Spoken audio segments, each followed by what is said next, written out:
Hello everyone, Trophy Wine Hunter. Welcome back to my YouTube channel. Today I'm just doing a quick video on entrepreneur purchases because I know the 2023 futures for Bordeaux are coming out, and I wanted to make a comment on 2022 but I forgot to make it. So I'm hearing some comments about 2023 and I thought I'd add my kind of opinion to it. Let's talk about entrepreneur or futures buying. So the whole idea behind futures buying of Bordeaux is that there's two reasons for this from a consumer's perspective. So I'm only talking from a consumer's perspective because most of us are not buying on behalf of a liquor board or a restaurant or a huge client or whatever. We're buying just small amounts of futures. And so let's just talk about it from that perspective. So really there's two reasons to buy Bordeaux Futures or En Primeur. One is that you want a certain wine and you want to get an allocation of it. So that's particularly true in BC because our wines are allocated. So for wines like Chateau Lafite, there's a bottle limit. Whenever we buy it with the Bordeaux release, maybe we'll get one or two bottles and we have to line up for it. Especially for the really good value wines, we may be able to get one bottle or two bottles. So buying entrepreneur or futures, we can assure ourselves of a case or whatever that you want. The second reason is pricing, and the whole idea behind entrepreneur buying is that when you buy, or futures buying is that when you buy a wine 2 years before it's released, so right now the campaign is for the 2023 release of futures, you won't get the wine I think until 2026. So you're kind of buying it early, and by buying it early it should be cheaper than when it comes out. And what has happened in the last couple of years, because Bordeaux future prices have gone up so much that in fact if you were buying for investment purposes, hoping that the wine would go up in value, you probably lost money on most of the wines. There are some exceptions, but most of the Bordeaux wines. So I want to talk a little bit about the strategy or the philosophy when you buy futures. When we buy futures as consumers, even as a person like myself, you're really not thinking of making money. Kind of keep that, it's kind of trying to fool yourself. So the notion of making money is that you buy a wine at $100 and in 3 years, wow, it comes out as $200, you made money. For most of us, we're not making money. We're not selling our wines. And there's no real market, and I'll talk about that in future videos. If you're actually gonna sell your wines, there's other costs involved. So you're not really making money, but you're making yourself feel better because the wine appreciated, so you think you're made money or you had a deal, okay? So that's kind of in the sense of things. So we're not really looking at that. We're looking more at getting a wine that you want or getting a wine cheaper than if you had to buy it in later on. And so that hasn't worked out a lot in the last couple of years. So some people are kind of questioning whether the futures market will work in the future. And again, it's about expectation. For me, when I buy futures, I know I like the option because there's a bit of gambling element, risk element to this, that I buy a wine. Hey, if it goes up in value or I get a sleeper wine, wow, I'm really smart. It's kind of a gamble. But if I lose the gamble, and I have bought a lot of futures in the last couple of years and I kind of lost the gamble, that's okay, I just drink it. So it's kind of don't think of it in that way. Like when we talk about futures, a lot of people talk about it as if we are big buyers. But most of us aren't that big buyers, so it doesn't really matter. It's more like a game.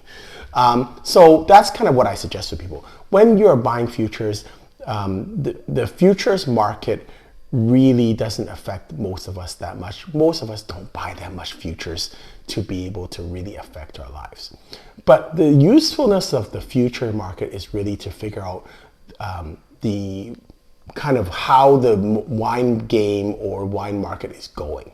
And it will probably tell you a little bit about future buys and to speculate. Because everyone wants to speculate, everyone wants to be smarter than everyone else, everyone wants a deal. And that's really what the futures game is about. It's about saying, listen, I think this wine's gonna go up, I'm gonna buy it today. and hopefully I'm right, and then I'm going to get the benefit of it. But I would say the majority of people in the world actually don't buy futures at all, and they just talk about futures. And so really, it's kind of a fun thing, but it does not really affect too many people. So when people talk about futures, don't worry about it. If you don't buy futures, it's kind of just another thing that wine people do to kind of prop themselves up. They talk about futures, but most people, including myself, do not buy enough substantial amount of futures to be really worried about it too much. And we're talking about substantial amounts. We're talking about $100,000 and above.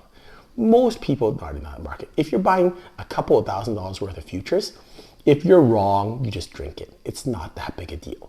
And so, and likewise, if that couple of $1,000s is a lot to you, don't go and buy futures, right? This is really discretionary spend. It's just fun money. So again, when people talk about futures and you have no interest or you don't know what they're talking about, don't worry. Most of the world, including most wine people, they're just talking. They're really not buying that much of it, okay? So let's talk about the 2022 and the 2023 futures. So the 2022 futures was out last year. It was heralded by almost everyone out there. And I'll tell you that I did not buy. I don't think I bought anything in 2020. I might have bought one thing. I think I bought Aprion. That's about it. And I'll tell you why. Okay, so if you look at the 2022 vintage, technically, it was by all accounts, it was a weird vintage. Okay, very, very hot in the first part of the year. So hot that it should have basically dried up all the grapes. It should have been mush. Okay. There was rain at the end of the vintage too. So it was not the ideal. It was really hot, but it wasn't like 2009 or 10. It was a variable vintage, okay? But the wine supposedly tasted really great. Now, I did not go En Primeur. I did not go to Bordeaux to taste the wines. Most consumers have never been to the En Primeur tastings in Bordeaux. So we're just trusting what other people who go to En Primeur say, okay? So, and I do have a couple of people that I know personally that go, and so I can only trust what they said, and they told me, honestly, the wines tasted great. And so I have to trust them on that. Having said that, if you look at all the comments that people make, they all said, this is kind of a miracle vintage. We're not even sure why it's so great, but it's great. So I do trust that people were not lying, and when they tasted, they did think it was a great vintage. But what bothers me is two things. One is that they can't actually explain it. And yes, you can believe in miracles. Yes, you can believe in things that you don't understand. But that puts a doubt in my mind. The second thing that I did mention, I think, in other videos is that you have to remember, this is the first vintage that people came back to Bordeaux to taste physically. So there was a lot of cold. 19 was a cold vintage. 20 and 21 were also partially COVID vintages, where a lot of the ratings were done. People couldn't go to Bordeaux to taste, or if they did, it was a very small amount of people. This was the first full-on vintage where everyone came back, and so there, I think, was quite a bit of pressure for these wine experts. Now, again, this is all my speculation, and again, you could say this is my personal opinion, but this is the first year when all these wine experts came back. So I think there's quite a bit of pressure on them to kind of rate well, because this is reconnecting with the Bordeaux people. So if you're the first vintage you come back after you haven't been there for 3 or 4 years and you don't rate the vintage highly, you might not get invited back next year. Now, that's just me as a consumer. I don't know this for a fact, but I know human nature. And so the other thing that bothered me is that there was a lot of press. There was a lot of hard selling on this vintage. So I'm thinking to myself, if it's that great a vintage, why there's so many articles? There was multiple articles on this, not just the first article. There was like streams of articles week after week from the same writers pumping this vintage. So that kind of bothered me a bit. It's like, well, why if it's that great a vintage, why did they need that much press? That to me bothered me without vintage. So plus the prices were really high. So I didn't end up buying very much of the 2022 vintage. And I may be wrong, it might be a great vintage, but I'll tell you my speculation later on after I deal with 2023 vintage. 2023 vintage is actually more a classic Bordelais vintage. Now, in the modern era of global warming, the temperatures have gone much higher in Bordeaux than normal. So in the past, it was very unusual for to have very hot temperatures in Bordeaux. And that's why vintages like 82, 90, 95, 09, 10 were exceptional because they were so hot. Nowadays, in fact, that's the opposite trend. We have hot vintages almost every year. And what we're finding is that the Bordeaux people are adjusting, but they're now having trouble getting alcohol content back to Bordelais levels at 12.5. Even 13.5 is low now, right? They're all around 14, 14.5. So they're having trouble controlling the growth of the abundance, okay?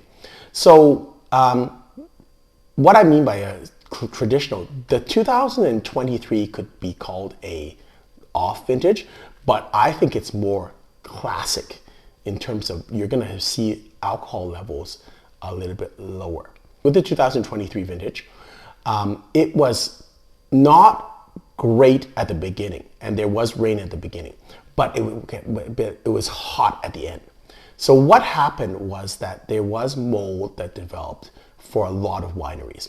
And for those wineries that did not have a lot of abilities, like a lot of money, they did have a lot of problem with mold because they had some rain, but they had a good growing condition. So what you also saw was a good crop.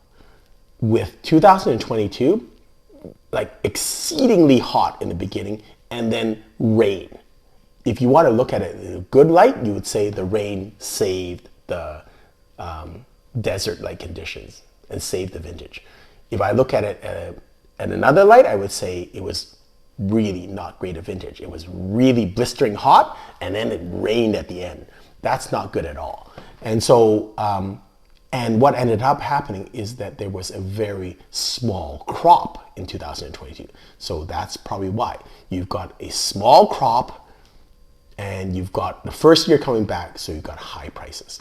2023, you have not a hot year, but you have the end of the year very hot. So to me, if you want a hot and then you get rain, I'd rather have it rain and then hot.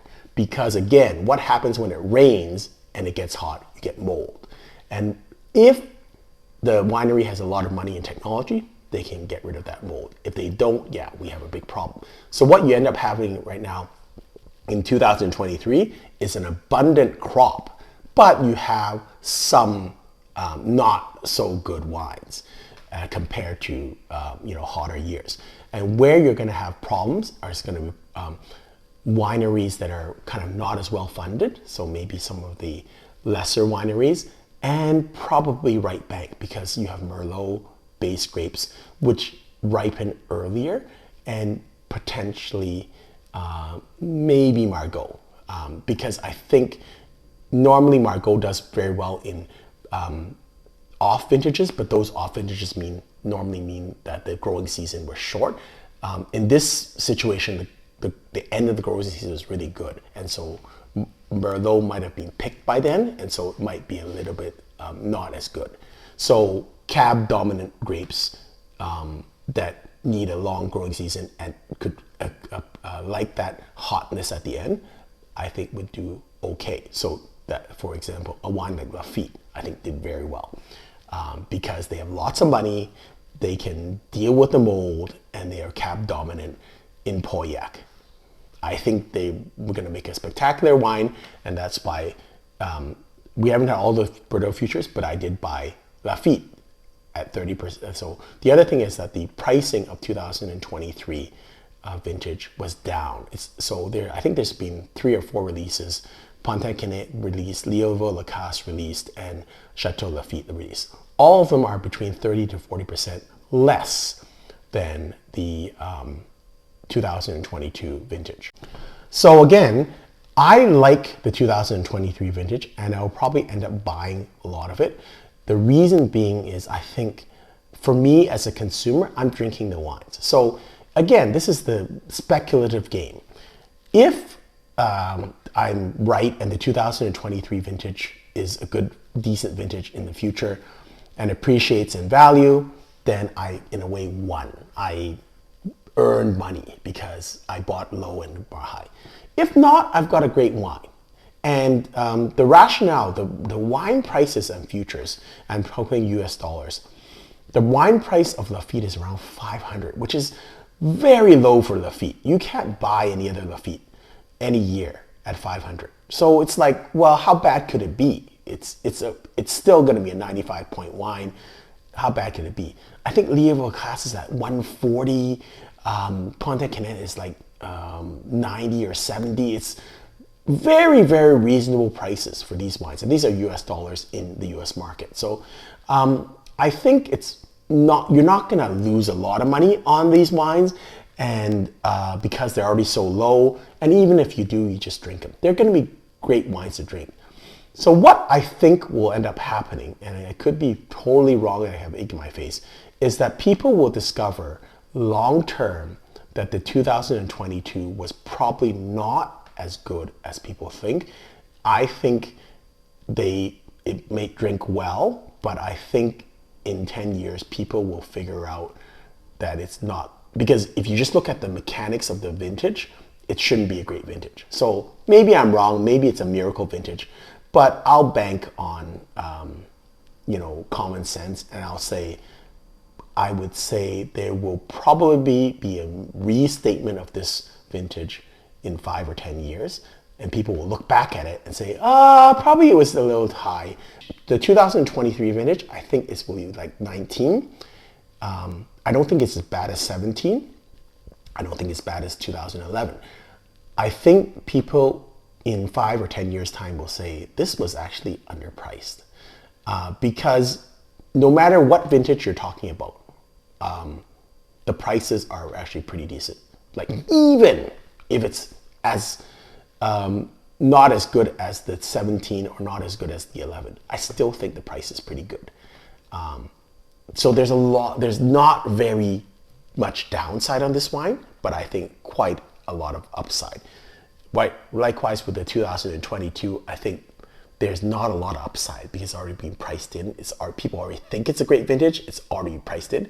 There's a huge amount of downside, in my opinion.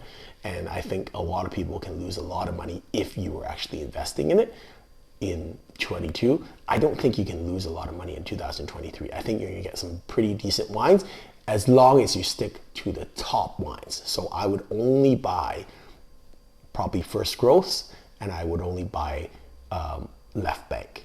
That's as safe as you get. Like the other ones I might pick up some value because getting wines like I would look at for wines like Le Carme, because I think if Le Carme if they're gonna drop 40% off Le Carme's price this year, I'd buy it, because I think Le Carme is a winery that is going up, and I think if you can get a little break on it, I would do it.